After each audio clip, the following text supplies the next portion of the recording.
Okay, so I wanted to interview for many reasons. Yeah, We've worked together totally. in a few projects, Yeah. and you also have a history in music I licensing. do. Yeah. And you also know about so many topics. Like every time we get together to work or hang out, whatever it Yeah. is, I'll be talking about something, and you just go on a It's very guilty of this. informational tangent of awesomeness. That's a very nice way of putting it. My wife doesn't say it that way. How does your wife say it?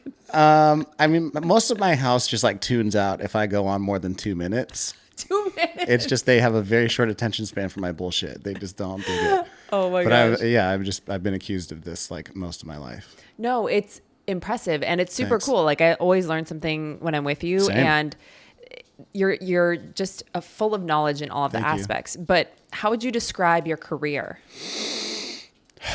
Like currently, past, or what the whole So like the gamut's been. So from our conversations and my research, Yeah, you have a long history in music licensing. I do. Yeah, And also you now own your own video production company. Correct. And also you teach at UCLA. I do. Yeah, I teach And a at lot few of other places. school places. Yeah, Yeah. I teach at a few places. So I mean the 10,000-foot view of this is I was little dude, very musical and creative household on both sides.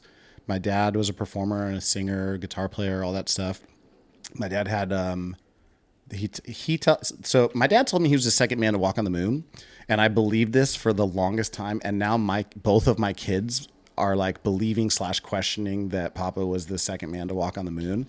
And he's now changed the narrative to he's walked on Mars. So when I tell you that my dad told me that he had like the same manager as Van Halen, he was supposed to open for Oingo Boingo, and 9 months later I came into the picture. Like, I don't know at this point in my life with the amount of bullshit that I spew onto my kids, how Yes. much of that's actually true. Gotcha. But very musical family on mom and dad's side. I grew up playing multiple instruments. I've been really blessed to travel around the world performing a lot of vocal stuff, a lot of like death metal shit. I was the weirdo where like I had like Tribe Called Quest shirts playing Slayer on like the senior lawn, and like b-boy breakdancing, all that. Like no one could put me in a category or box Right. like musically. But traveled around doing a lot of choral work, recorded in all like the dope studios that you can record in for bass playing and trumpets and all this crazy shit.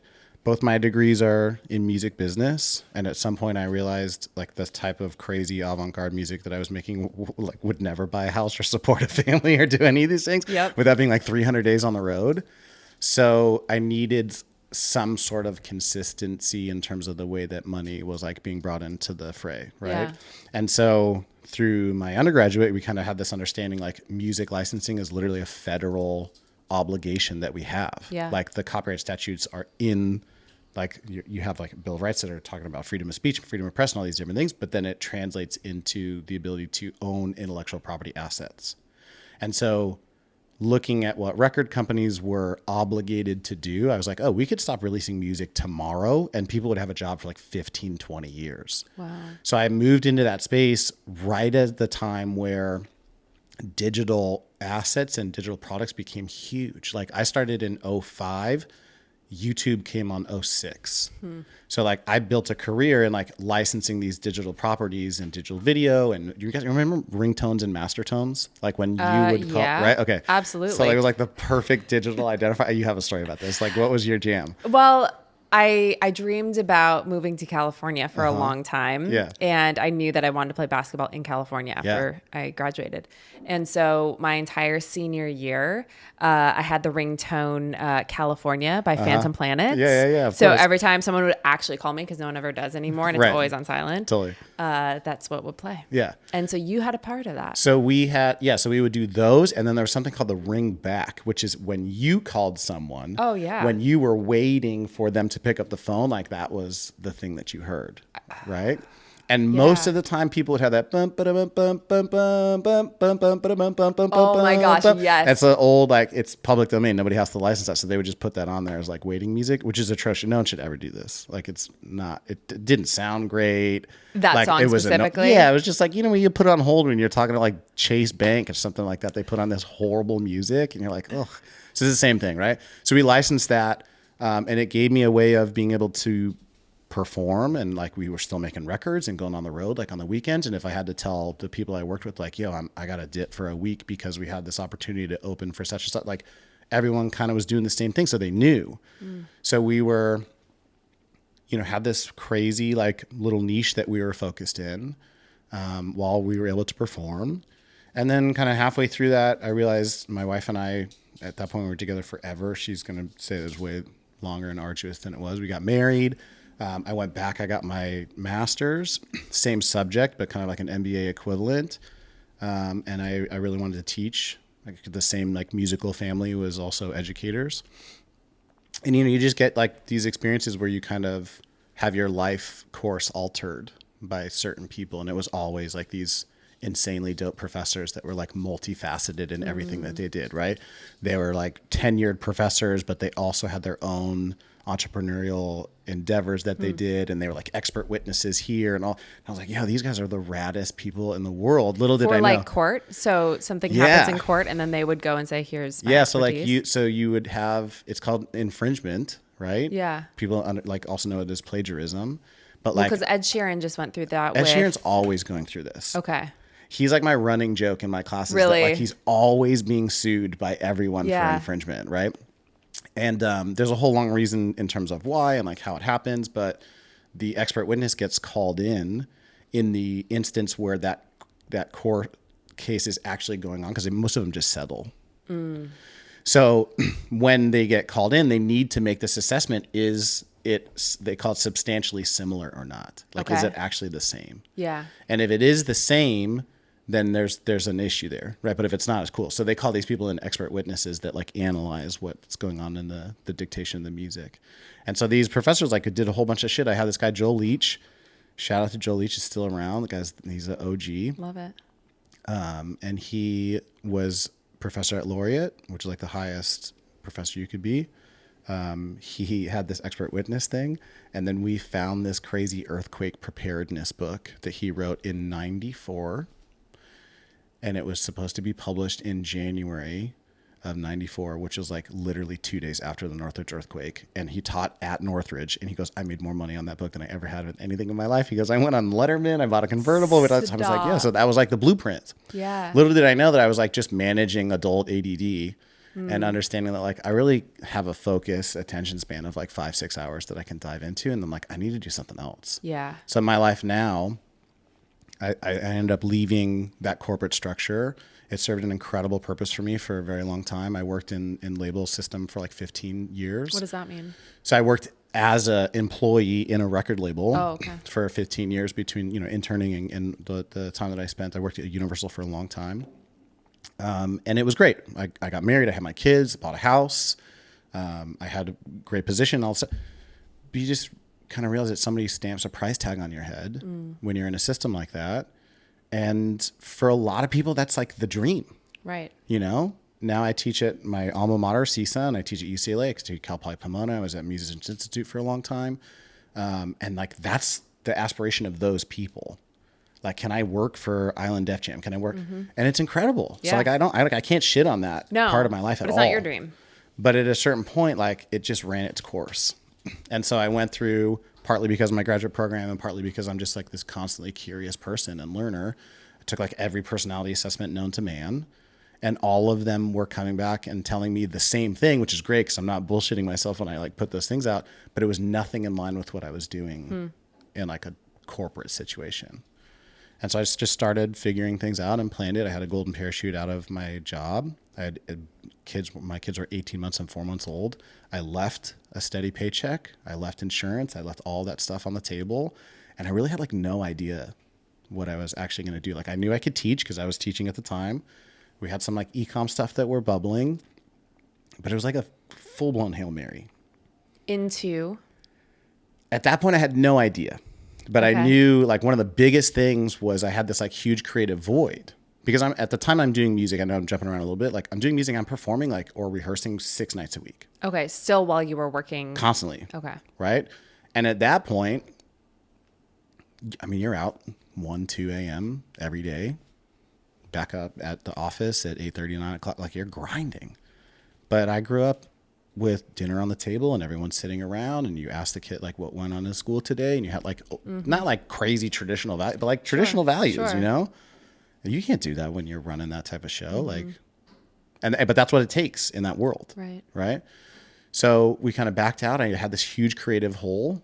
I wasn't making music the way that I used to. I didn't have it, like it just was this, and I was like, this guy Casey Neistat keeps making vlogs all the time, like just daily stupid shit. So I started picking up a camera. I made 200 movies in 200 days. Of just the dumbest shit. Like my kids walking for the first, it's not dumb. I mean, obviously my kids walking is like an amazing thing, but it wasn't like crazy in terms of production value or anything outside. It was like just straight family vlog stuff. Like we went to the Griffith Park Observatory and we went to, and most of it's bullshit. Like I look at it now and it's like so cringy and atrocious. And I just like hate most of it. But I had a lot of friends in production, directors, producers, all different stuff. And they're like, hey, did you do, like, is this you? Because you put them out on YouTube. I don't tell anybody. I'm just like, I had my own creative deadline. Cool. I go, is this you? Yeah. Bro, it's a 15-minute video. This 30 seconds is excellent. Really? Yeah. And I was like, I think most people would hear that and be like, oh, like my stuff's garbage. I can't, it's 15 minutes, 30 seconds is great. It was the most liberating, like wind in my sails thing I ever had heard, because I'm thinking of 18, 19, 20-year-old me that's interning in studios and doing, and I'm hearing those, hey man, like that was a really good look. That same confirmation. And I remember sitting down with Juliana, my wife, and I was like, hey, a lot of people are saying the same stuff. And a lot of important people that I respect are saying the same stuff. I think I can make a run at this like video thing. And I think if I like really put everything into it in what I know now in my early 30s, pulling from all that experience of the last 10, 15 years of like grinding my way up into, I think I can do it in like a much faster period of time. And that I like remember that discussion like it was yesterday. And that was like our full commitment into this video thing. And those same people were like, I can't pay you, but I need somebody to hold a C-stand, right? I can't pay you, but I need someone to come in. I have like $100. Actually, they're willing to trade gear for this edit. They're willing to do. And I was like, yes, yes, yes. And like a lot of the shit now that I tell younger creatives, like that are really on the same kind of path. Because one of the things I love about teaching so much is like, I'm not that far ahead of the people that I'm having those conversations with. Sure. Like both in like years and in life position. Right. And so this like, and I'm sure the same thing for fitness, right? It's like, how the fuck do you put this whole thing together? There's no blueprint for it. Right. You know? Like if you want to be a doctor, like we could really figure out like a pretty consistent path. But in the creative world, like entrepreneurship, whether it's video or fitness or whatever it is, Ella's going to come say hi to you. Hi, baby girl. Yeah, there's so many different ways that you can cut it and slice it and create. And there's not only one blueprint. There's nothing, right? Like you want to be a doctor, you go to your undergrad, you do some sort of like biosciences. Then you like do that, you take the MCATs, you go back in, you do your med school. You know the first like year is going to be dog shit. You know you're going to be, you get into like your late, like all of a sudden you do your residency and you specialize and you fit, like it's a pretty significant yellow road that people have paved. Right. Same thing for lawyers, same thing for accountants, for dentists, for like those things are carved in gold. Like we know how to do that, but like nobody knows how to. So I had these conversations all the time and it's like, if you're focusing on how am I going to make money out of this, it's the wrong focus. You got to be focused on, am I bringing value to people's lives?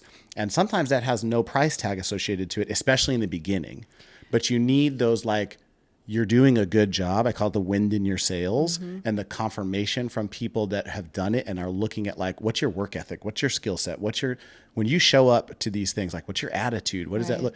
And so you just start to work on these intangibles because there's a fucking 1,000 people here in LA that can do this job. Right. Exactly. So you have to be doing something sort of different and putting in the work. Yeah. So you are exiting the music licensing. Yeah. You still are teaching. Right. You have a wife and kids, a house, all these things. What is that first year like? It's terrifying. Okay. It's so scary. What was because you said you were hustling, you're trading some things, but like, what are you doing to learn the skills that you need to learn? God, I love that question so much. So like I just said, like talent, people think like, oh, I'm so talented. Mm-hmm. Like I'm going to get paid for being talented. Right. Right. That's the barrier of entry. Yeah. It's like with fitness, right? Like as a trainer, like, oh, I'm so knowledgeable about physiology and my kinesiology knowledge and I understand all of this. So I'm going to be a great trainer. Sorry, buddy. Like, it's really not that at all. It's not that at all. I was just talking to someone. We were in line at Comic-Con, and the guy in front of us was a video game creator. Right. And he's been in it for like 30 years. So he was going to do a panel about creating video games and what all these things. And he's like, every single year, I have to break all of these kids' hearts because they come up to me and they say, I want to be the idea guy. I have some really great ideas for these video games, for what they can do and all the things. And he's like, that's great, but that's not a job, right? And I'm sure, like, yes, we have a friend who works at Nike, who works in ideation and all this stuff, but you have to have a skill to go along with it. Right. So you can have great ideas and also be a programmer. You can have great skills and also be a great writer. Like, you have to have the skills to back up these different things. And you have to be able to execute. Yes. Like, if we could touch back on this copyright shit, like copyright actually is the way the doctrine is written is that the idea itself is nonsense. We can't do shit with the idea. The execution of that idea, however, is the thing that we can protect, control, monetize, etc. And it's the same thing in this space as well, right? Right. You just have an idea. Like, look, if you came to me like, oh, I have this idea for programming and creating a HIITBURN series, it's going to be blah, blah. I'd be like, cool. And so would everyone else. You don't have shit to sell, Kels. Like, you can't do anything about it. Like, we actually have to do the thing. Right? So the market rewards execution. Right? So I'm in this thing the first year, and it's like, it's terrifying because there's so much that's unknown. And still to this day, I'm probably 6-7 years into this being like my full-time obsession mentally of like what I focus all my time on. And I think the thing that keeps me so engaged is this like endless hill to climb of knowledge that you need to acquire. And it's not just the technical aspects of like, how do you light a set and what type of frame rates and all that. Like, that's one thing. And again, probably the easiest thing that you could figure out. Like, this information's there and it's all right. But it's what are my soft skills to engage with talent? Right? Right. What are the business acumen that I need to obtain in order to scale a profitable business that then feeds not just my family, but feeds and I'm not talking about here, but feeds people. How do I get people to work? Like, you've experienced our crew. Like, we really have some incredible human beings that we're working with. Right. And that's not by accident. That's like by design. But in the same sense, like, how do you work the system that you can continue to pull them into what's going on and elevate them at the same time? Like, there's just so much shit that you do. So that first year is terrifying for so many reasons, because it's the knowledge acquisition on the technical side. That's like the first barrier of entry for us. And then it's like, I don't have any money. Yeah.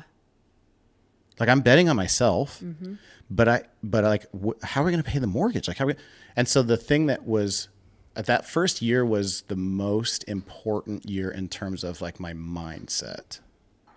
And I'm sure you had like similar things where it's like, when you have a steady paycheck coming in, you don't have to think about the other side of like doing your work, right? Getting clients, making sure that like that stuff doesn't exist, right? You just show up, people put money in your account, and that's it. When you get to wake up in the morning and look in the mirror and be like, hey buddy, it's on you. Yeah. It's terrifying. It is. Right? And you got mouths to feed and you got all this different stuff. So like, I became very like intimately familiar with that feeling of like, oh fuck. And it's really terrifying. Like, as a man, it's terrifying. As a husband, as a father, it's like not like thinking you're not going to make it is horrible. But the thing that was like the most, I guess, like the epiphany that I have in that is like, the closer I get, the more friend I become with that feeling. The other side of that wall is like, you did it.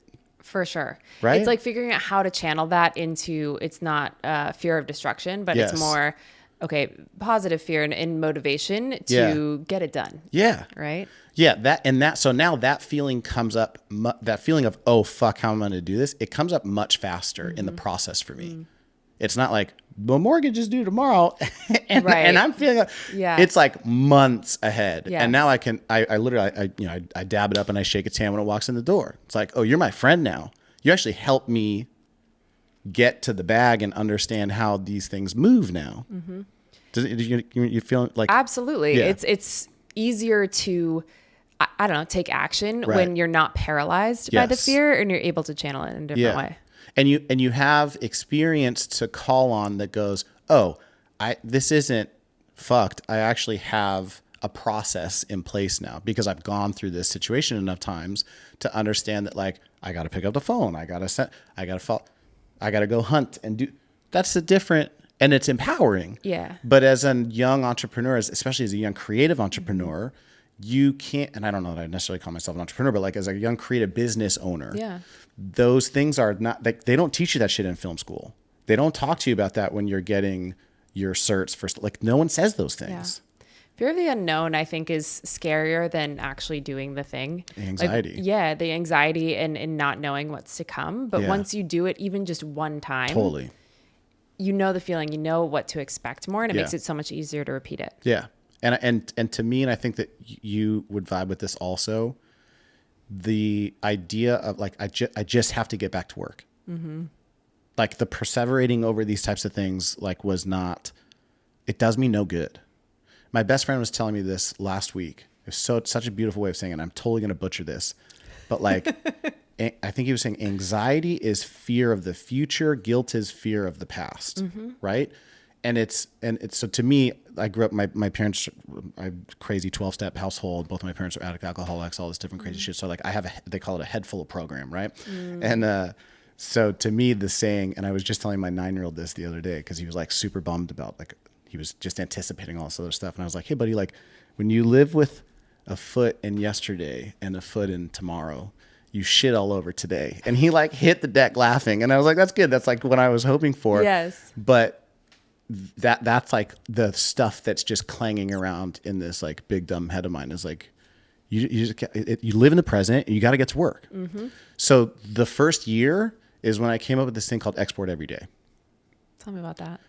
So I was, like, trying to own a phrase. And the idea was, like, the more I just, like, get in the edit, the more I shoot and the more I put out, the more, like, the process just becomes rote. And it's like my version of Gladwell's 10,000 hours. Yeah. You're just producing. Have to. Yep. There's no other way. Right. And especially in a creative space, like, you have to constantly be putting in the work and doing the grind. Like, it just doesn't work any other way. And I've said this on other podcasts before. Like, have you watched the show Abstract? No. Netflix. So it's so well done. And it's basically each episode contextualizes a different creative in a different field. The first opening episode is this guy, Christoph Niemann. He's an illustrator. He's had more covers on the New Yorker than any other person, like, that's ever done it. Right. Wow. In the illustration world, that's like the coup de grace.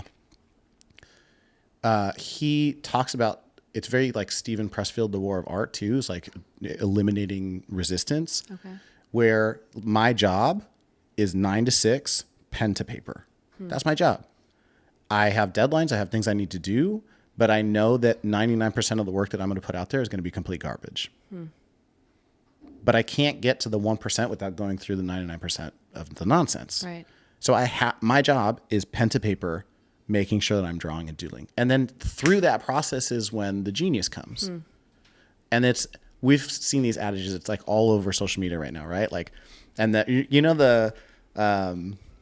those, like, inspiring posters where it's, like, success and it's, like, a glacier. Yes. And, like, the tip is just out exposed, but, like, all the other stuff is underneath. Like, it's derivatives of the same idea, right? It's just, like, a part of human history that we just totally understand, like, is there when you, like, start to look for those additives, right? And Export Every Day was, like, my version of that. That's so cool. So when you're doing that, do you have, like, one project that you're working on every single day? Like, because you were doing 200 videos. Right. 200 movies, 200 days is what we ended up doing. And at that point I hadn't, like, contextualized Export Every Day, but it was the reps, right? It's the same exact, like, you can take that idea and place it in sport. You can place it in, like, you just have to do the reps. Well, I'm sure you've heard Jerry Seinfeld with he's writing jokes every day, and then every he day. can make an X on his calendar and it's done. Yep. Even if you don't use any of them, even Totally. if it's horrible. Yeah. And I mean, that is that's the creative process at work. Mm-hmm. And so I think now, you know, however many years into this I am, like the idea is the same. Mm-hmm. The thing that you're working on is different. Like the element is different, but the idea is the same. You have to carve out that time and be disciplined with the amount of time that you spend in order to put the thing out into the world. I think it's interesting because I would consider myself more of a type A person. Same. But I also feel like I have creative energy within me. And so with that, sometimes I battle mentally with myself because it's like, okay, now I'm going to create something really great, or I'm going to write something awesome, right? This is my writing time, whatever it is. I'm going to be super motivational and change everyone through one caption, right? It's absurd. Yeah. But it's like I go through these things where my type A structure kind of kicks into place. But time and time again, I realize that some of the best ideas are just, you know, when I have time to sit and I'm just kind of letting myself relax, or I'm out observing, I'm going on a walk and I hear someone say something, I'm like, that is a great point that I need to write about, or that's something I need to make a video about. And it's not, it's maybe planned time for thinking and being creative, but it's not like forced. Right. Totally. And I mean, that is the one thing that I'm incredibly grateful for right now is, like, you know, we talked about the idea that like the other industries have like a pretty clear cut path in terms of success. Thankfully, what we're seeing now is successful creatives disseminating that information on how they made it down to people that are actually willing to understand what it looks like. Right. So Chris Doe's a huge influence on me. Stephen Pressfield's a huge influence on me. This guy, Christoph News, like, you just listen to the parallels of what they're doing. And what you just described is a key ingredient in every person's success. Literally scheduling the time to do nothing. Mm-hmm. And as a fellow type A, the amount of guilt that I feel for not doing a thing is insane. Like Kelsey, I'm the type, like, an exciting vacation for me is when there's yard work and fences and shit. Like, that's what some of the most incredible times I've had is, like, I go to a ranch with our family friends and I get to, like, plasma cut signs out of the shit. I'm like, that's work for most people. Yes. And I'm sitting here being like, you're creating. Well, yeah, but like, it's to me, like, the idle time is in the devil's hands. Like, I'm 100% that person. So I just stay busy, stay working. But what happens when you're not busy? I got about 20 minutes until I feel insanely guilty, and I start to fill up my calendar with other shit. I'm working on saying no a lot these days. Yeah, what do you think that is? Failing at that miserably. Now I understand that the value of being disciplined with my time is exponential. The things that I can say no to create the opportunities for the things that I want to say yes to, right? Yeah. I'm not great at this at all. I'm consciously aware of the fact that I have to do that, but my subconscious, like, has a fear of me not doing the thing, right? Mm-hmm. Not being able to make it and provide and do this thing. So I just like, yep. And I fill it up with, like, it's not bullshit. It's all, like, valuable stuff, of course. But it's not the thing that's going to, like, level up and get me to that place. So I'm trying to, like, get to a spot where I can articulate that in a Robert way that I still make people feel special and still like, but you say, like, hey, I just don't think that I can do that right now. But it's hard, right? It's so hard. Yeah. I am such a people pleaser. Same. Yeah. I try to say recovering people pleaser because I don't want to be that way, but I still fight it every single day. That's hilarious. Because it's like, I want, like you said, I want my one of my worst fears is to make someone feel bad, or right. You know, and I just don't like that. And I want to, if I commit to doing something, I want to do a really good job for 100%. Someone, right? And we're both in service industries that are people focused, right? So, like, you've consciously made a choice of, like, you want to help people. That's like your life's purpose. Right. I'm summarizing it, putting words in your mouth, but like, I feel like I know you well enough to know that that's, like, part of your ideal, right? Yeah. So yeah, of course, like, we want to be, and then if, you know, the old adage, like, you want something done, give it to a busy person, you know, like, so it's like, well, fuck, I'm just going to get stuff done. So it's tough. And I think that's honing in on that creative process and giving yourself the space to be able to like have nothing. That's one of the greatest. I have a good friend, Chris Ashley, is like an incredible VFX artist. Cool. And whole part of his process, all like a lot of times that we end up connecting, he's like, I had to take a walk. I couldn't finish this idea. And so he just goes and like walks around his neighborhood and figures out and like, boop, there it is. There's a solution. So it's like, it's part of the process all the time. It's just trying to give yourself the opportunity to do it. So I think like a lot of it for me is like, it's playing with my kids. It's like separate, you know, I coach my kids a lot and I do that sort of thing. So it's like staying busy, but like tricking my brain into having that free time of not thinking about the thing I'm supposed to do, you know? Right. Having those kind of outlets. Yeah. So your company, your video production company works with a lot of different types of small businesses. Yeah. How did you get kind of into the niche that you're in now? Honestly, it's one of the things I'm most proud of. I mean, you work with super cool people. I'm sitting across from one of them right now. I was thinking about everyone else that you work with, but that's very nice. I'm thinking about you.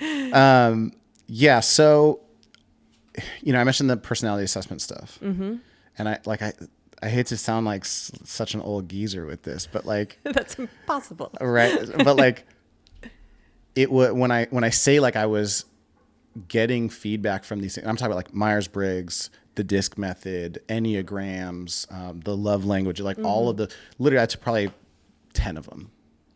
And thankfully they all came back saying very similar things. They're all geared towards different shit, right? But like they said very similar things. Type A, extroverted, I'm literally an ID on the DISC method. I'm an Enneagram 3. I'm like all of those type, like, and just like putting it all out there.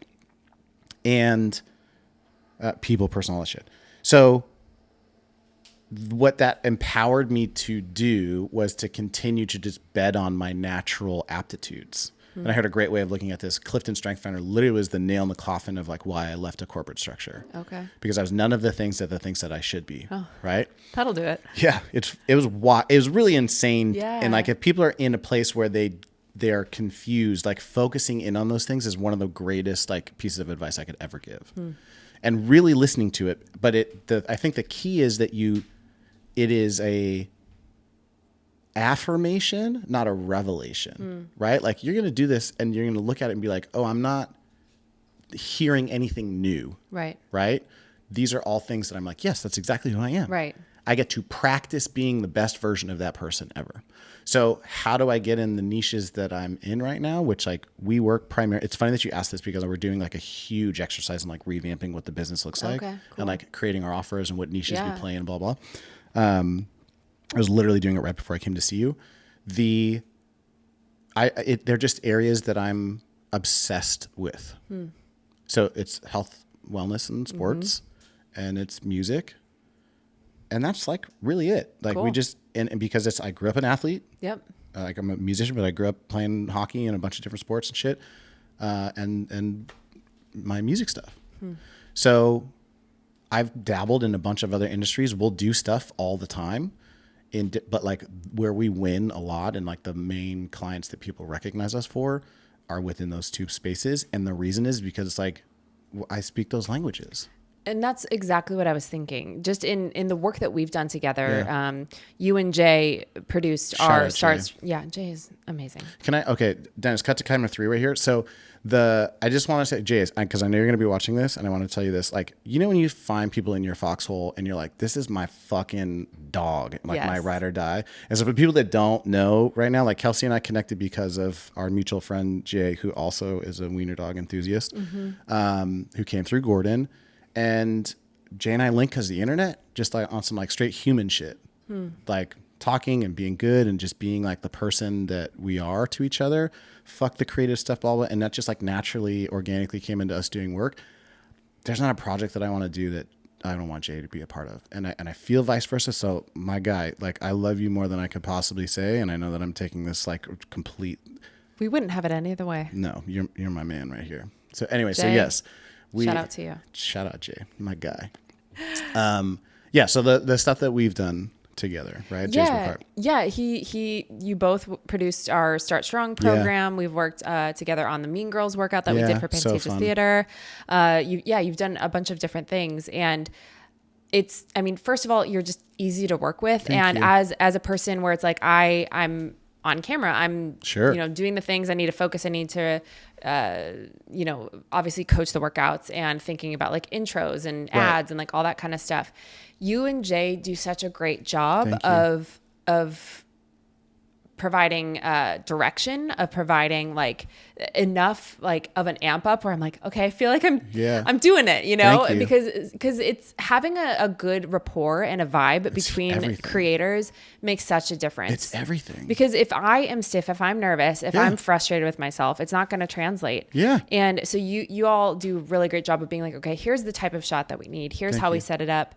And the way that you cut it together just always ends up being a great product. It's always been so fun. I just also want to let everyone know what an amazing PA Dennis is also, because like, shout out to Dennis.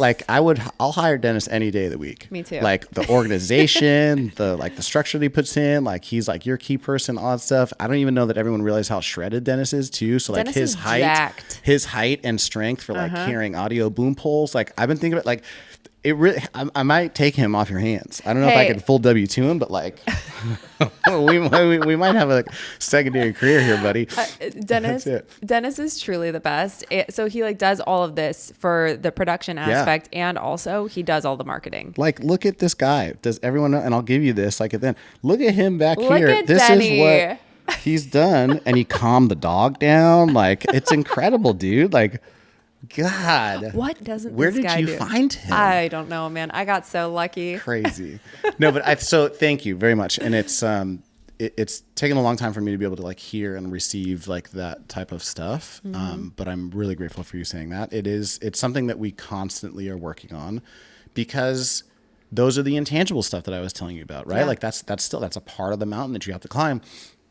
And we've been on sets like 1,000 times where you look over and this director's just a fucking dick. Like he's just, so could you imagine like you're apprehensive, you're nervous, like there's a lot of attention on you, right? You got hair, makeup, blah, blah, blah. You're programming, you're the star, you're all those things. And we're just like curt and rude. And we've got our own shit that's going on that we're just putting down at you. Like that energy translates. It does. It totally does. Like I've had, Dennis and I laugh about this, but I've had someone before, I was doing, a video and he was like, Kelsey, make your face better. And I was like, okay. That's crazy to me. How do I do that? And it was hilarious. Like I wasn't offended by it, but there are situations where things like that happen. It's just different. Like I don't know. It's weird. Like we were doing something this week. So, and I want to, like, I'll bring this more into the focus as well. We were shooting headshots for one of my closest clients, long-term clients. We'll talk about that more in a second. And they're doing BTS, and someone sent me a video and they're like, look at you smiling behind the camera. Like you're at work. Look at the smile that this guy has on camera. And I was like, well, how could I not be that excited? Yeah. How could I not feel those things? Like you talk about like lifestyle design. Like I know that's a term that's like kind of going out of vogue right now, but like I really fucking figured it out. Like the dream of since I was a little kid is like, can I support a family using the way that I view the world? Like my creativity. And for all intents and purposes, like we really have done it. And it's like, how could I look that in the face and not just be overjoyed every time I get to step into a set and say like, this is what I get to call my living. It's not to say that it's not hard, it's not arduous, it's not, but like the respect that you should have for the opportunity that you've worked your ass off to cultivate, but that you're privileged enough to experience. Like you should bring that fucking energy every day to work. You should. Yeah. It should be your obligation to do that.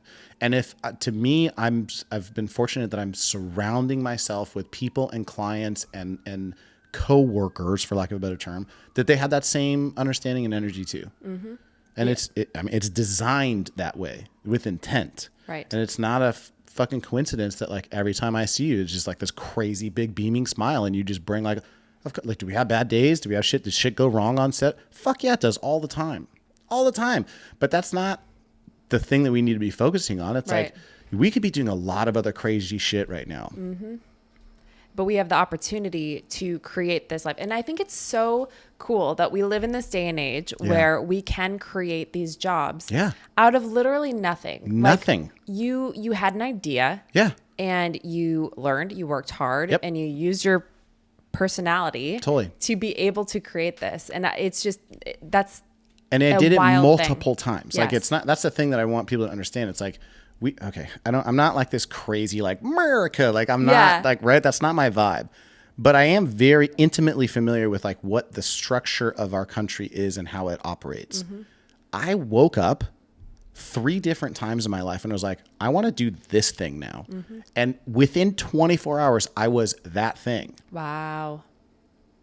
Like the only thing that's stopping you from doing that is like just stating that you want to do that and putting in the effort to do it.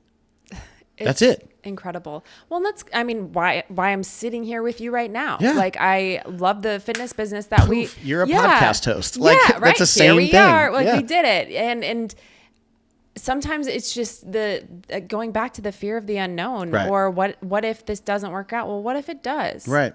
Totally. It clearly did for you. Yeah. And it's always an evolution, and you can always change whatever you want going forward.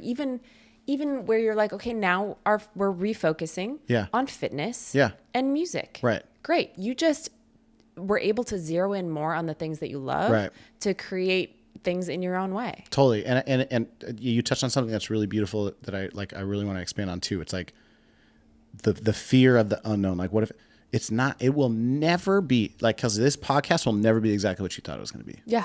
Spoiler alert. Yeah. It's just never going to be. Yeah. Like, low key, this is what we were talking about as we're walking through the hallway. Like, this was originally a different idea. Yes. A year ago, it was a different idea. And it manifested. We even started it. Yeah. A year ago. And something I feel really guilty about, but like we manifested it into a different thing. Yeah. Right. The thing, when you start, that's just keep going. Like, It's not a matter of if you're going to, like, you're going to do it. I remember I was in my master's and someone was looking at us. It actually was somebody I had like a huge point of contention with as an educator. But she was like, I went back and I did my PhD because my dad said 5 years is going to go by no matter what. Mm. At the end of this, you could have a PhD. If not, you just will be in the same position that you were. And I was like, damn, that's pretty deep. Like, yeah, just do it. Just do it. And like you were saying, to piggyback off of that, it's going to look different than you thought it was. I mean, I came type A background. I need to have everything buttoned up and planned. I've been planning everything my entire life. Yeah. Dennis and I are sitting in a coffee shop in Duluth, Minnesota, thinking about what our fitness business is going to be. And I pull up I Google business plan templates. Yep. Okay. And so I'm like, Dennis, we need to have a mission statement. Right. We need to have, all of these different things where it's like, yes, you want to have generally like, these are the things that we're going for, but like also in entrepreneurship, you have to be able to pivot. You have to be able to understand, okay, here's the cards that are being dealt right now. Yeah. Eventually we'll get there. Right. And we want to know what the purpose that we're serving and all of those things. Yeah. But it's okay to not have everything fully buttoned up in a perfect business plan as you're getting started. Yeah.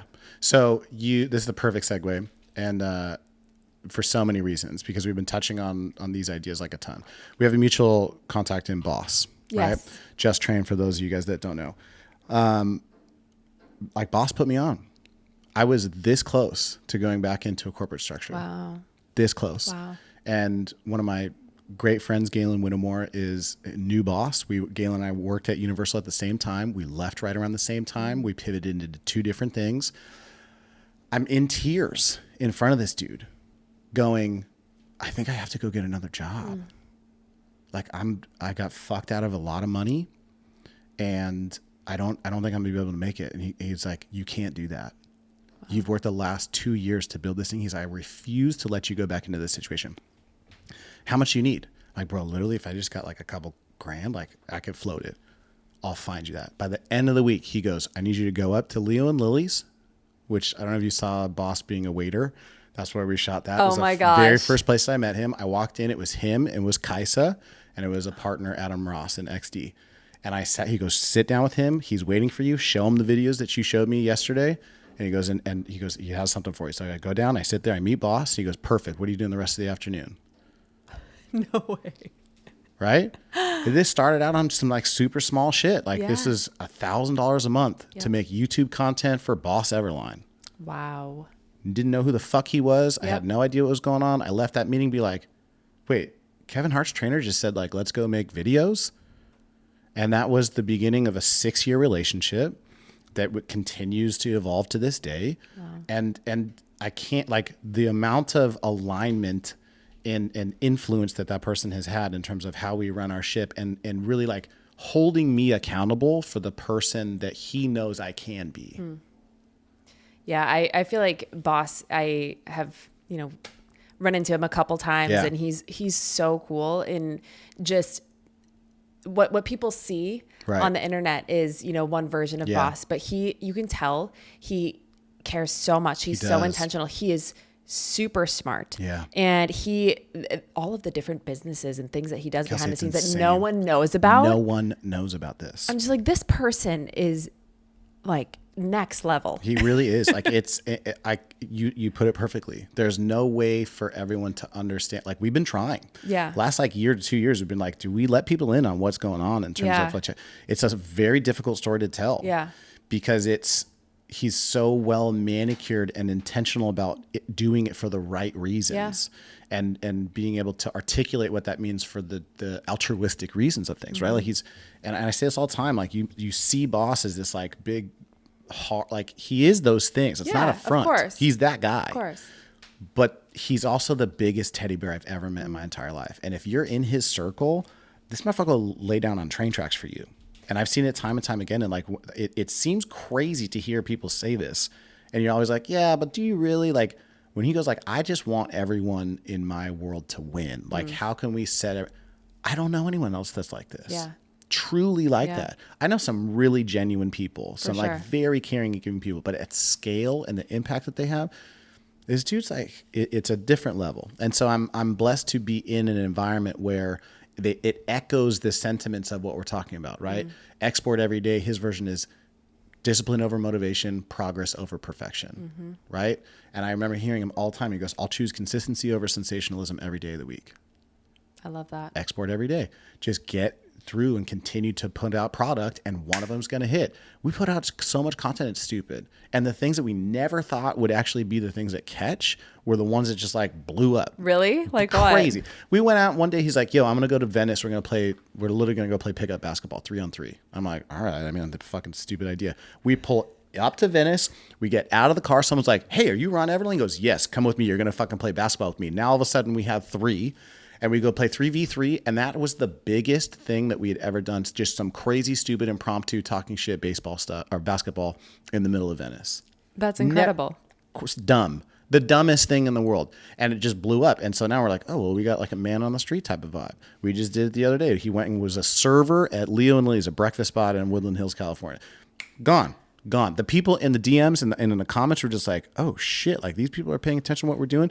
Just silly shit. Wow. But you never know. Like, you just have to go through and this is obviously a different content model. Like, you just have to go through this process of like, fix it on the way. And so when you're talking about like type A, we got a plan, we got to all do these things. The reason that that person comes into my mind, he goes, just hit the go button. We'll fix it on the way. That's cool. I can't even tell you how many times that we've gone through that process. Like, just let's go. Let's stop fucking thinking about it, Rob. Let's go and do it. And I was like, all right. You absorb that type of energy, you know? That's so cool. So you have worked with him for 6+ years, and just being his go-to content person. Right.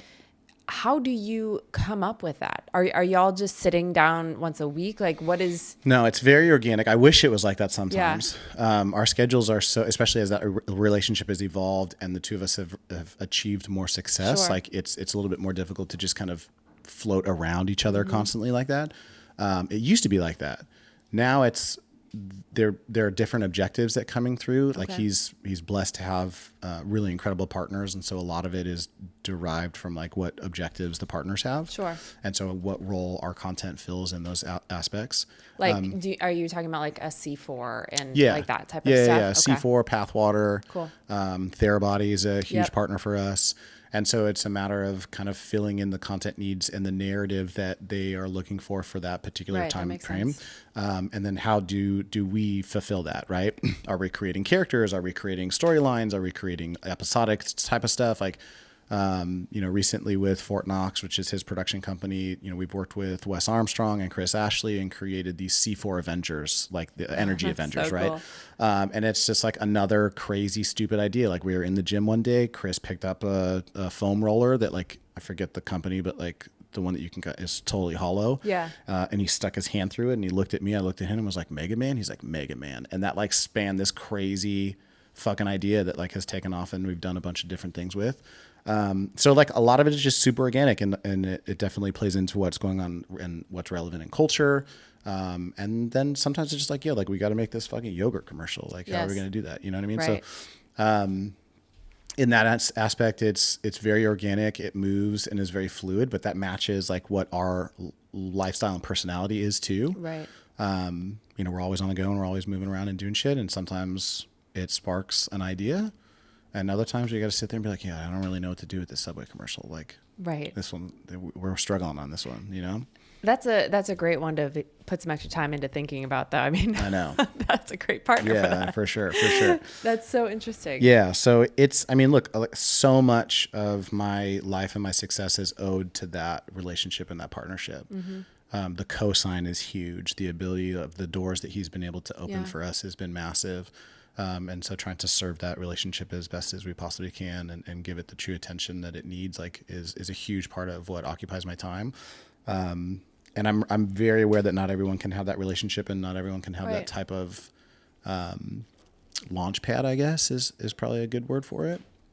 But at some point you start to realize that like 6 years isn't an accident. No. You Well, know? it speaks to you as the work you're doing is lining up with what he's wanting. And also personality is such a huge piece of collaboration and having long-term partnerships. Totally. If you're not meshing together, even if the work is great, it's not going to work. No, of course. And we've had clients like that. Like, I don't mean, it's definitely not all sunshine and roses. And I don't want to like, profess that that's the case. Right. There's probably more clients that have had that happen than not. Right. Sure. It's obviously good business to try and continually serve the clients that you've already acquired. Sure. For a variety of reasons. It's obviously it's cheaper to keep her type of a situation, but there, look, like we just miss. Sometimes we miss, and that's a normal part of the process. Like they literally can't all be winners. But Mike Michalowicz has a book called The Pumpkin Plan, where it's like the idea is like put all of your energy and effort to serving that one gigantic, gargantuan, award-winning pumpkin. And the more that you can identify what that looks like and try to create situations that replicate that, the more successful that you're going to be. And so we're always looking for those relationships. I'm curious about your thoughts on this, because this is something I have been going back and forth about with just the state of creating right now in general, with the age of TikTok and YouTube. And then we have streaming TV shows and movies and all this kind of stuff. With all of that, like how do you see creatives going forward in being successful in like if they wanted to create their own production company or even as like an individual creator? Sometimes I am like, oh my gosh, like the things that are trending, I'm like, I don't want to do that. Totally. That it's not like everything that I need to do, or not everything that I'm doing needs to be educational, but at the same time, there are certain things where I'm like, what's the point of like using my time on this if it's not going to get seen, or if it just isn't adding value in a certain way. Totally. I think entertainment is value, but there are certain things that I'm like, I don't want to do that. Right. Totally. Where as a creator, how do you match with what's going on in the trends of creation with creating things that you love? That's an amazing question. And that balance is like the bane of our existence. Yeah. Because so I'm not alone. No, you're absolutely not alone. And I think that there's multiple things that are true at the same time going on right now, right? Like people are constantly saying like, oh, everyone's attention span is so short and we don't have the idea because they're flipping through TikTok and Instagram, blah, blah. But they would happily spend 3 hours listening to a podcast if it's something that's engaging and wins. Yes. They would happily spend an entire weekend binging a show on whatever streaming situation that they're watching, if that's the case. Not only are they happy doing a 3 hour podcast that they're listening to, they'll put on an hour and a half podcast of two people talking if it's something that's engaging and valuable for them.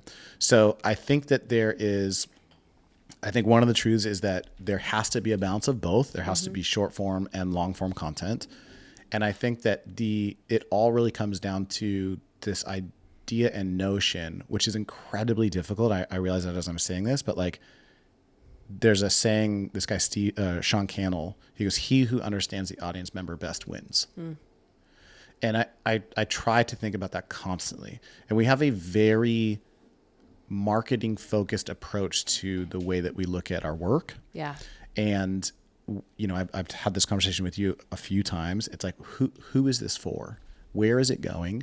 What is the objective of this piece of content? What are we trying to do with this? And that puts the onus back on the client. Do you understand what this content is for? Do you know why you're making it? And do you know why it's going to be valuable for the end user?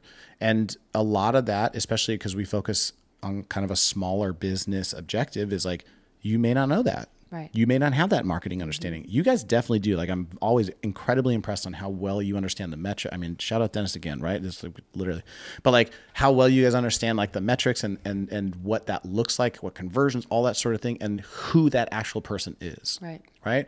So I think that's a huge idea. And really, if you start to analyze all of the successful content creators, that's the one consistent variable that they all have. Is that they know who this content is for. It's not a fucking accident that the free insights that you get on YouTube, on Instagram, on TikTok, on all stuff, they talk about demographic information. Yeah. Right? Like, I know it's 2023. These motherfuckers are trying to cancel me because I say female. Like, but you need to understand, if you're making content that's around formula and breast milk and all stuff, you're not talking to guys. Right. You're not. Right. And that's okay. And we shouldn't be spending a ton of time trying to make the set more masculine or to make the thing more feminine, if that's not part of the core demographic of who you're speaking to. Right. Right. So creating content that is focused on the value you're going to bring, short form or long form, and the value that is going to confer to that specific user or that viewer, to me, is the forefront of everything that we should be doing. Now, sometimes that's really hard because like we're chasing trends and fads and like that's a lot of what we do. Right. And it's kind of like a spoonful of sugar, right. It's like you need to have a little bit of that. And that's a piece of marketing, you know, is understanding that we have to have a little bit of the glitter and the glamour to bring people our way or to catch attention. And I don't think that's a negative thing, but like I do have boundaries on what I will and won't do and what I will and won't say. But it still is a interesting thing where it's like you're scrolling and the 8th time the same song and dance comes on, I'm like, I feel like what are we doing? There's like I am a robot or something is like happening where I'm like, that's not what not saying it's bad. No, it's not. But creativity to me is, you can model after something, but like creating something a little bit different, your own spin. That even like goes into like the music infringement and all these things. That's it can be similar, but still different at the same time. I don't know. It's just an interesting process to navigate, trying to figure out, okay, how do you grow and create a business and grow your audience while also creating new things that matter?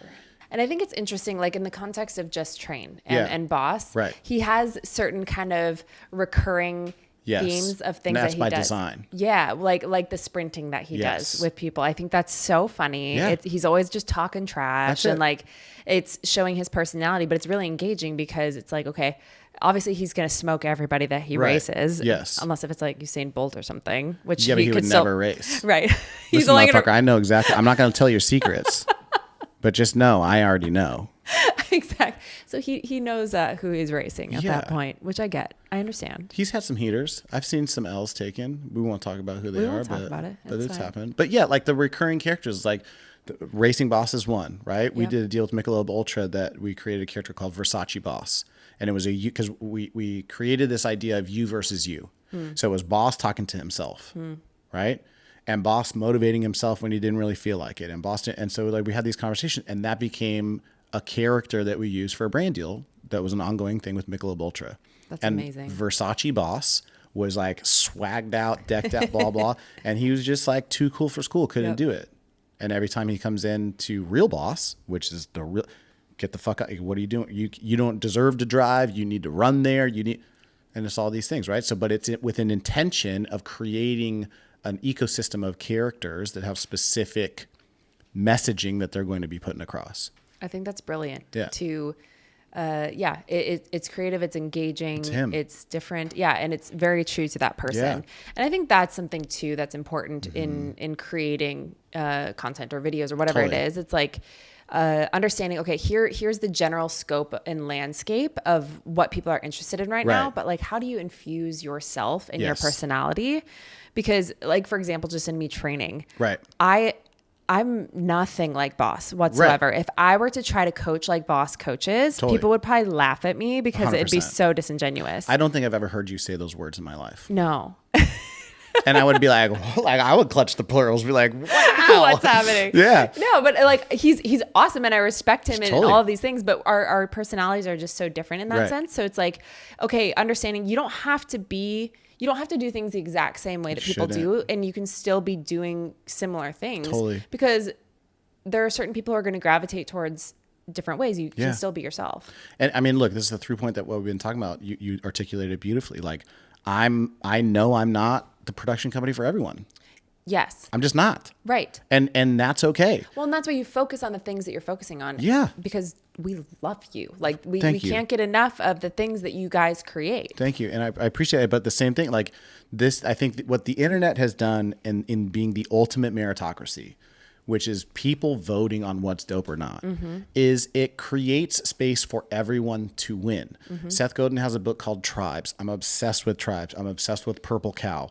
The concept of tribes is there is a tribe out there dying for you to lead them because your unique voice, your unique positioning, your unique perspective, there's a commodity of one on you. Right? So just get out there and do it. Well, I'm not as good a director as Christopher Nolan. Yeah, of course. But you're you, and you bring a different perspective to this. So go out there and attack the thing head on, right?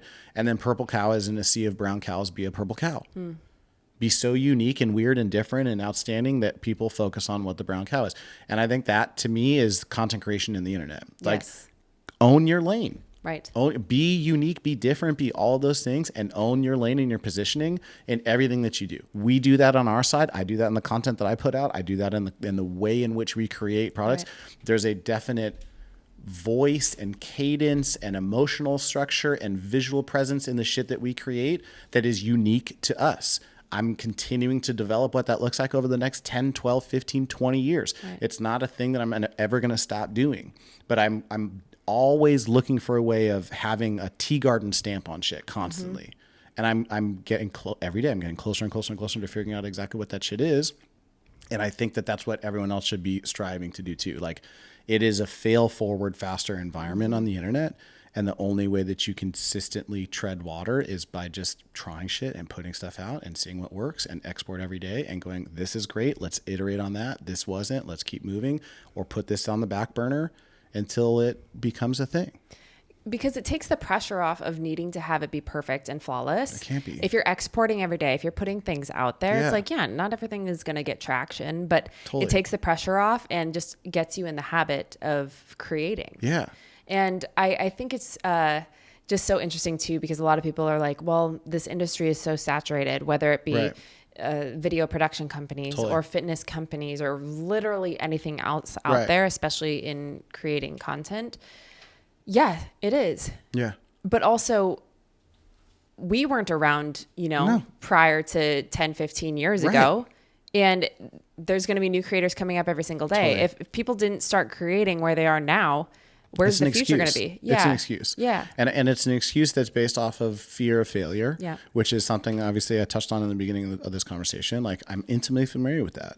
Like, of course there's going to be. And guess what? If there wasn't, you shouldn't be doing it. Being a creator, creating your own company, Yeah. being an entrepreneur, it's hard. It's scary. It's going to be terrifying. bumpy. It's terrifying. And look, it's the best. 100%. Look, there is no, to me, I'm under no illusion of how difficult this is.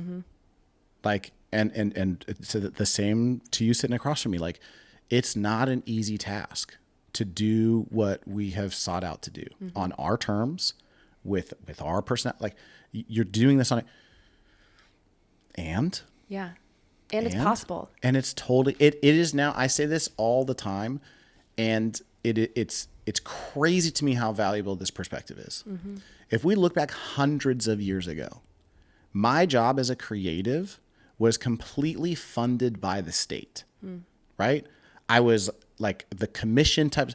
I'm Beethoven. I'm a fucking court jester. I'm whatever it is. I literally, the king, the duke, the duchess, all this. If they don't think that I'm fly, like off with their head, and that's it. That's the only perspective I have. Yep. People don't realize, like we say these names, like I'm going old school for a reason to paint the picture. We're saying Mozart. We're saying Beethoven. We're saying Brahms. We're saying all of these crazy composers. No one gave a fuck about these people when they were alive. Mm-hmm. They were dead broke and a pauper and trying to figure out how they could even.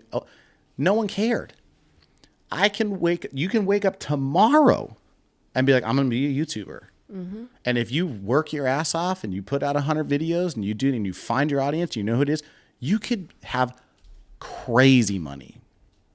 And I'm not talking about like be a millionaire. That's not what I'm saying. You can have a viable business living in Peoria, Iowa, making $100,000 a year, creating content out of the bed. I know of a story. This shit's nuts. I love you. Just got so excited. It's so exciting to me to think about this because the reason I'm telling the story is like there has never been a better time to be a creative than today. Yes. And tomorrow's going to even get better. Mm-hmm. There's never been a better time. There's a woman that lives in Ohio. She makes $80,000 a year off of Fiverr. Yep. Doing voiceover work in a closet she converted in her home. That's so cool. Okay. Now we're talking in LA, right?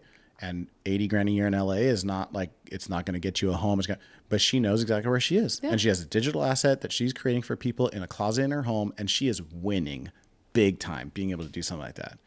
And that's all it takes is somebody to have a can-do attitude, figure out a niche that she's going to do. She works on a very specific area that she's targeting, and she's creating content for people in her home. That is the coolest thing ever. It's wild. Websites like Fiverr are amazing. And it has scaled the gig economy like no other. Like I can give facts and figures about this. It's almost a $2 trillion industry. Wow. It is the fastest growing sector in our economy that has ever existed. And we're giving birth to entirely new industries for people that are just being like, oh, I want to do these things and bet on myself. Right. Yeah. Like, and so you totally can do it.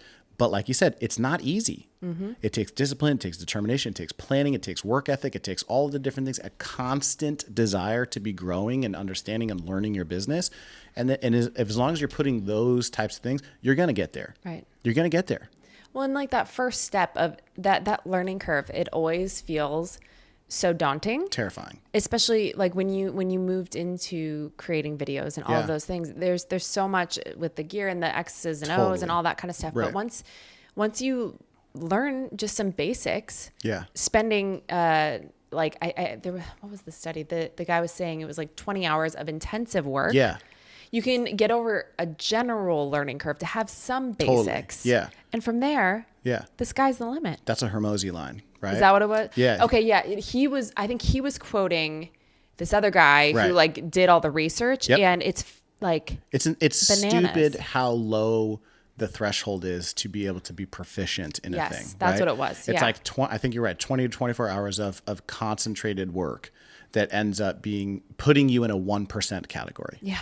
But the problem is that nobody wants to take the 20 hours to do it, right? Well, and I think sometimes there's also, even this whole concept of 10,000 hours. They're like, well, 10,000 hours, it's going to take me 10 years, right? But you don't have to, it doesn't take 10,000 to be proficient. No, not at all. To start making money. 100%. And that was the thing that we figured out and understood very quickly is to me, the way that I looked at this was, if you're a small business and you don't have a visual presence, you might as well be invisible. Right? This is 8 years ago. Yeah. I'm coming out of my MBA and I'm going, you might as well be invisible. Okay. Am I making Super Bowl level commercials at that? No. Am I making them now? No. They're pretty freaking good. I mean, there's stuff that could air on cool, but are we making that? No. And I gave myself permission and forgiveness to understand I'm working towards this path, to be able to be doing something like that. Mm-hmm. And that's the goal. It's not, back to boss, it's progress over perfection. Yep. I'm just chipping away at this giant mountain every single day, just trying to figure out what's my next step. And that is, to me, being a business owner, that is working in the internet, that is a creative, it's all those things. And so giving, the thing that I tell people all the time, the greatest piece of advice, get some wind in your sails and the confirmation, the affirmation of other people. It doesn't, and it won't be money at first. And if you're chasing money, get the fuck out of the business, right? And be patient. You have to be patient. You've probably heard this 1,000 times. People grossly overestimate what they can accomplish in 1 year and significantly underestimate what can be accomplished in 10. Right. I'm in year 7. Wow. Right? Like, and again, took the cartridge out of the NES, blew on that bitch, put it back in, hit the reset button in 32 with a mortgage, 2 kids, a wife, no insurance, the whole thing. And people in their 20s are like, bro, I don't understand how I'm going to be able to do this. Dog, you're transient. Like, you don't have shit to do. Go back to mom and dad's house and fucking grind it out a little bit. Like, you can totally do it. And that's what's so exciting, like, about today's day and age. Yeah. It's like, if we just kind of breathe in through the fear and say, okay, we're going to do it. We're going to commit to learning it. Totally. You could learn anything. You could literally do anything. It's nuts. Yeah. It's nuts. And like, it's only going to get faster and better. And like, Moore's law is like, I think it's like 6-8 months now that the speed of technology doubles. Like, it's only going to get better. We were talking about it earlier, and then he's telling me about moving shit around and editing shit via AI. Like, cool. Like, I'm not afraid of any of that stuff. Right. Like, bring it. These are all tools that we can use to make a more efficient product that can decrease our expenses. Cool. That's the mindset that I think is one of the elements that makes you so successful. Is continually learning and accepting that things are going to change and being willing to learn the new things. We were just watching this Imagineering show on Disney about all the Disney Imagineers. Yeah. And when they were doing animations, they were doing all these hand drawings, and then all of a sudden things started becoming digital. Yeah. And one of the managers there was like, look, don't run away. Yeah. Computers aren't going to take all of the jobs. No. The jobs are just going to change. Totally. So take the time to learn this digital stuff, and your lives will be transformed. 100%. And look. Yeah. It's so funny you say this. The house I grew up in, up the street, was a woman who worked for Hanna-Barbera. And her whole job, she had an entire room in her house.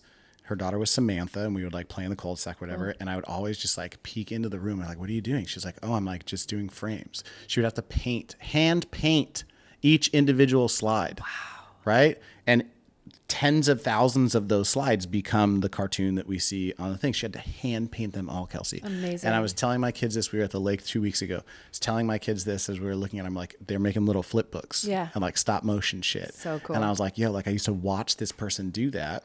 And now what we're seeing is the ability to just full blown, because we watched a show called Bluey.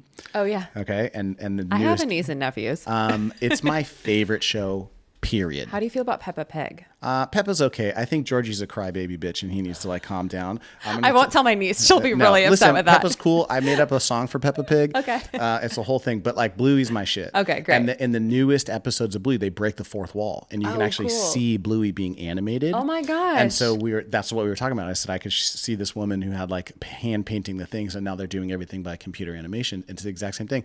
I came into this digital world and this creation world of video when photographers had a gallery that they would sell prints for $5,000, $10,000, $15,000 a piece.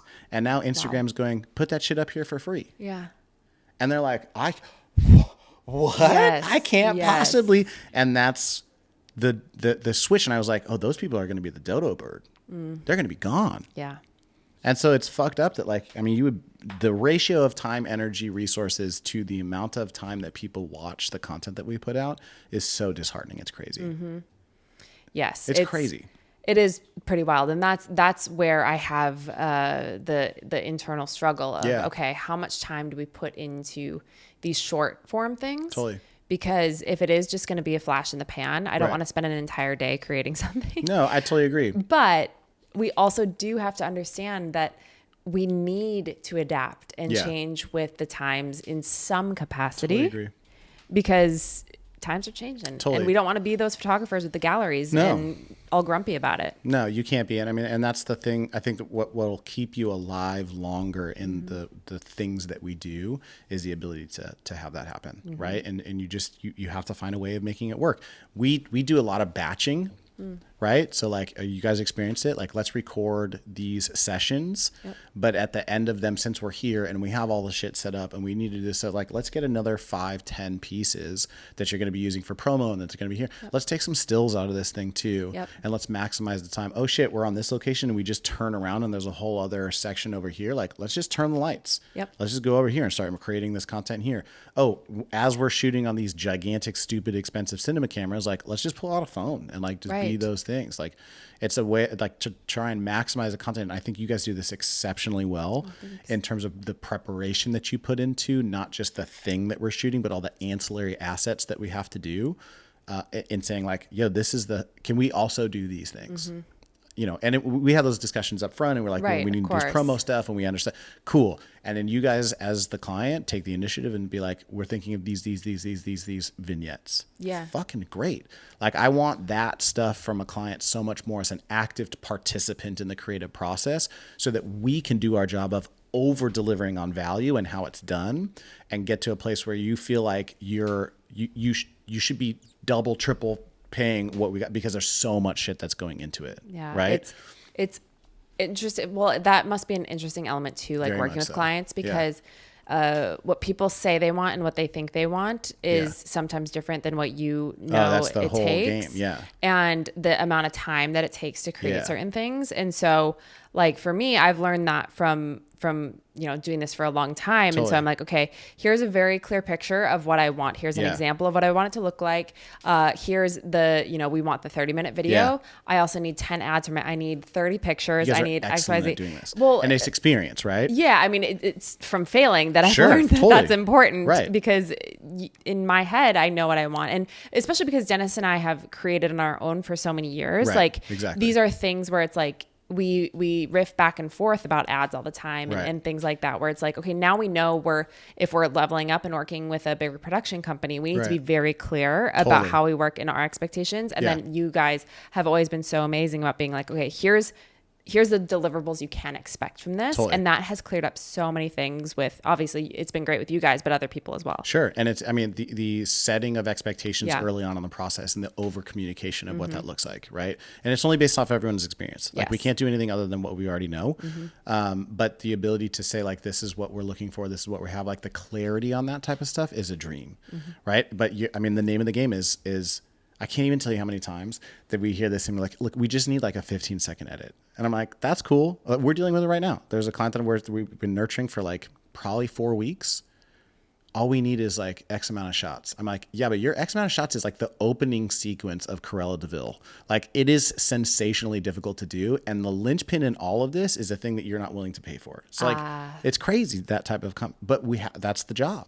Well, and that's a question that I've learned to ask too, because I have a friend who's a software developer. Yeah. And Dennis and I just like, we dream of things all the time. And so we're like, okay, here's an idea for like this app or whatever it is. Like, not that we'd actually create it, but just like, what would it take to make this or this feature within our own app that we currently have? And he's like, this is super easy. And to us, it sounds super complicated. And then we give him an idea that Dennis and I, who are not developers, that we think that would be so easy. And he's like, that would take so much time and money to create. Right? So like for a creator working with a video production company, some things that we're like, oh, that should be an easy little switch. You're like, no, that's going to take so many hours. Yeah, totally.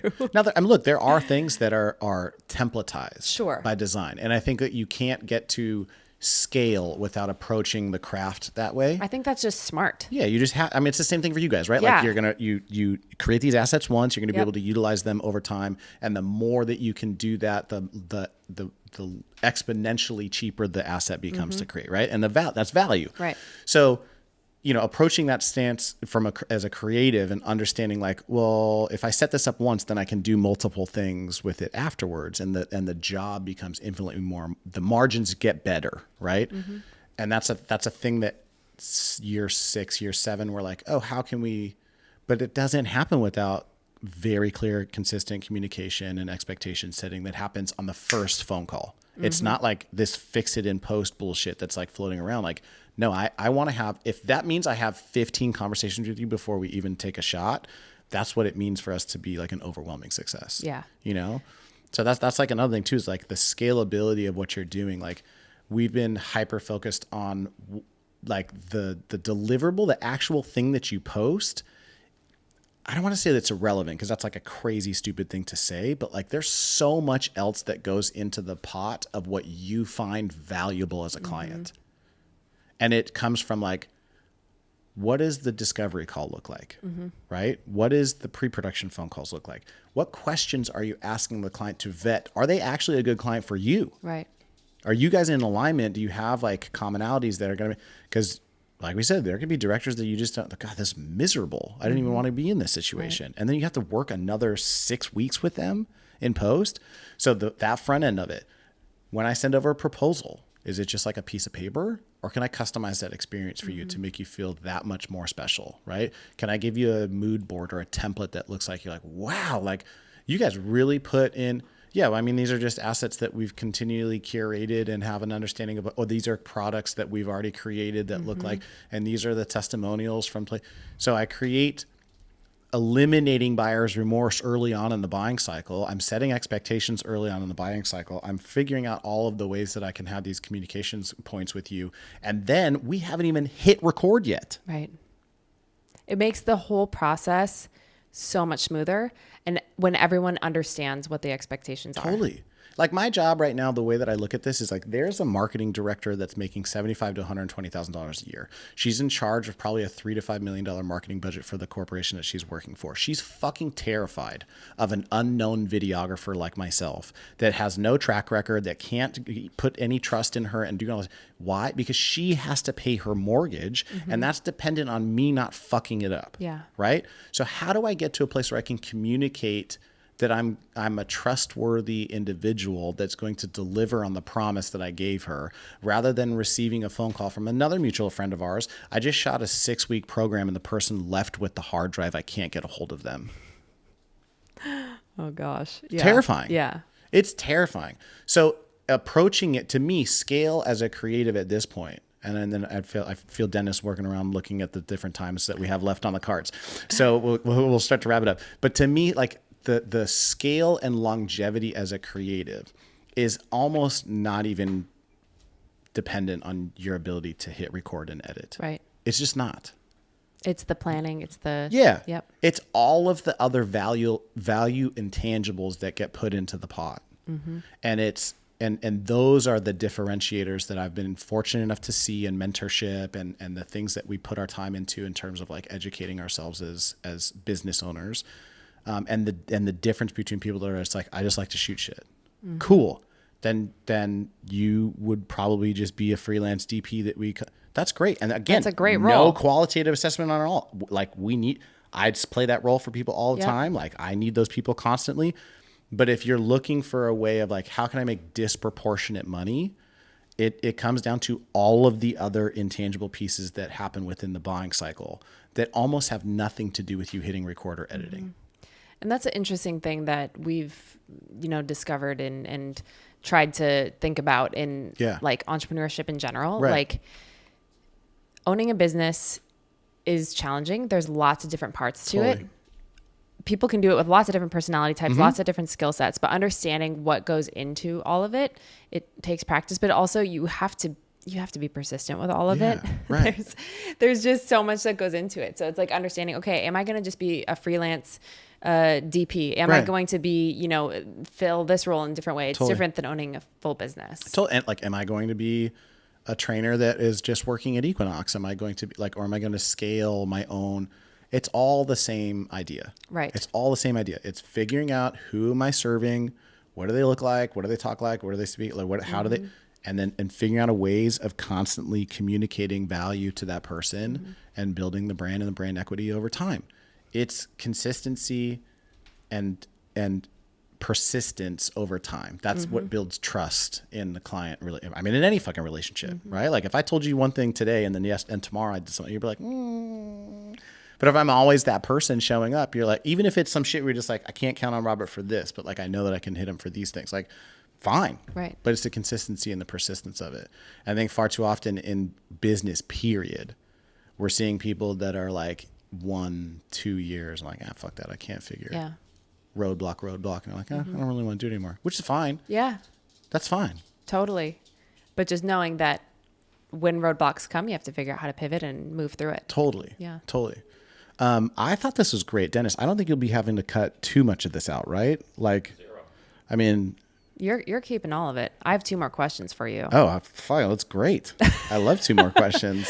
By the way, your interview skills like are consistently amazing me. Like, thank you. Yeah, definitely keep poking that. in that direction. You're very, very good at this. Oh, thank you. And I'm not saying that because I'm the other side of the because I've been behind the camera and thought the same thing. So, oh, thank you. Yeah. Well, my second to last question is, if someone were to want to start their own video production company or just be an own individual, what is one thing that you would tell them to do to get started? So many things I want to say right now. You can say more than one. I'd say 2 things. I would say that you are embarking on a lifestyle change. You're not embarking on a job. Okay. You're embarking on a lifestyle. Making your living as a creative is a lifestyle. And it consumes almost everything that you do. Yeah. There's never a time where I'm not looking for inspiration, processing information, thinking about what our next steps are. How do I solve this problem? How can I position myself in this way? It's a lifestyle. You manage that lifestyle and your schedule and all the other things that are going on, family, relationships, all that stuff. You manage it with intention and with discipline, but it is a lifestyle. It's not a thing that you get to turn off at 5 o'clock. Yep. It just doesn't work that way. Right. And then the second part of that would you have to have patience. You just have to have patience because it's never going to look the same way as you think it is.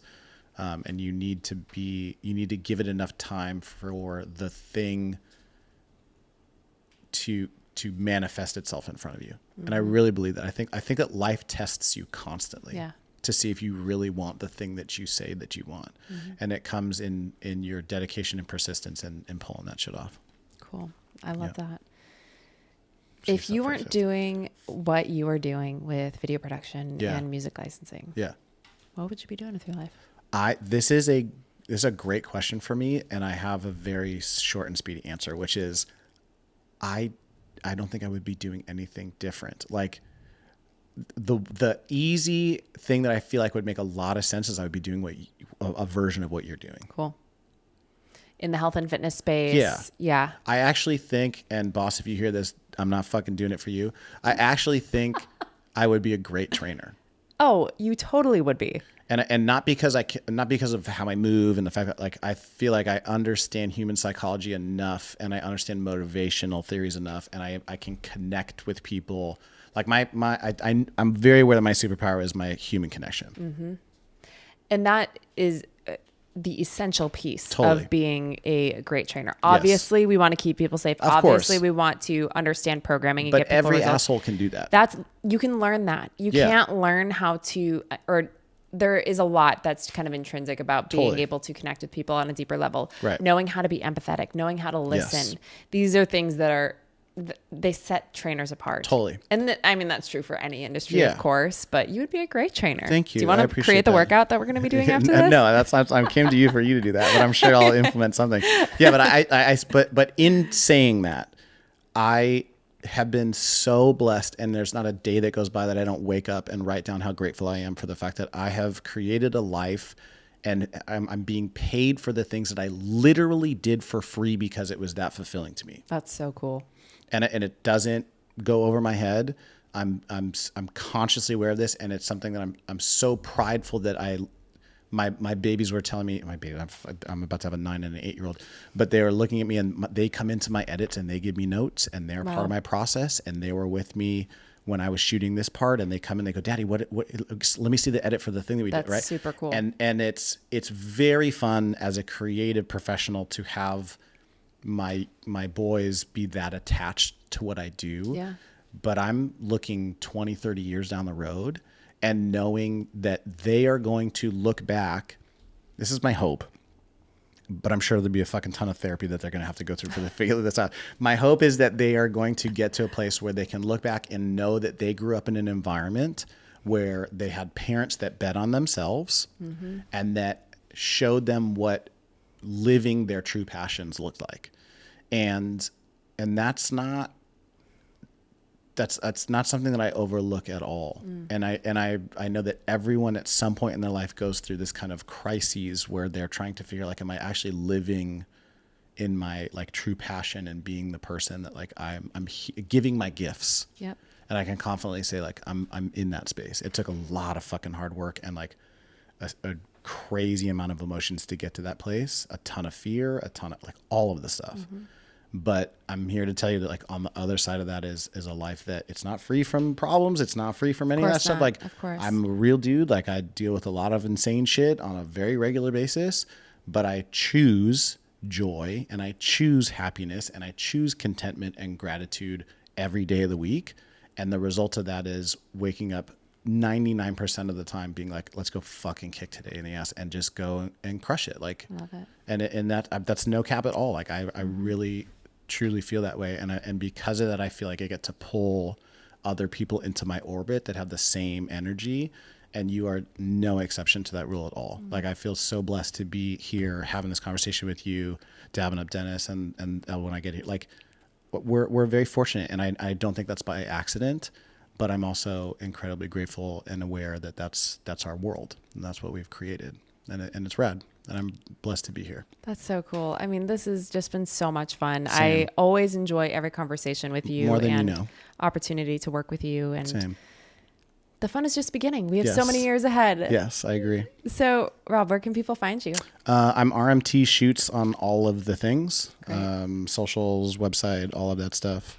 You can see a ton of my work, especially on Just Train and all over the place. But yes, at some point, Instagram decides to let people see my stuff. Yeah. It's the worst platform in the world. That's where we live, unfortunately. So yeah, but you have so many things in all of the places and you're creating good work. Thank you. I so enjoy doing it with you. Thanks, Rob. Yeah. Let's go work out. Let's do it. All right. Okay, Kelsey's going to go kick my ass now.